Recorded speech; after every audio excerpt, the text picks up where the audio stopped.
अस्सलामुअलैकुम दोस्तों, उम्मीद है आप लोग खैरियत से होंगे। एक पुरानी ईरानी कहावत है कि जब गरीब आदमी का बच्चा चाँद की तरफ देखता है तो उसको चाँद में भी रोटी नज़र आती है। तो इसी सिलसिले में एक नज़म है जो मैं आपको सुनाना चाहता हूँ। ये सोशल किस्म की नज़म है, उम्मीद है आप लोगों को पसंद आएगी। वो नज़म कुछ इस तरह से है कि बगल में चाँद होगा, एक बगल में रोटियाँ, एक बगल में नींद होगी, एक बगल में लोरियाँ। हम चांद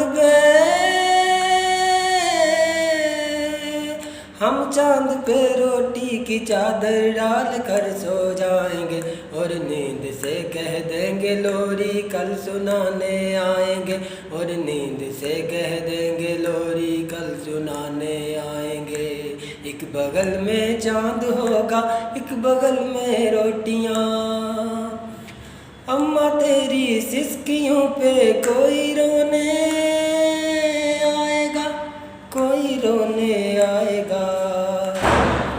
गम न कर जो आएगा वो फिर कभी ना जाएगा, फिर कभी ना जाएगा। होने और अनहोने की परवाह किसे है मेरी जान, हद से ज़्यादा यही होगा कि यही मर जाएंगे। हम मौत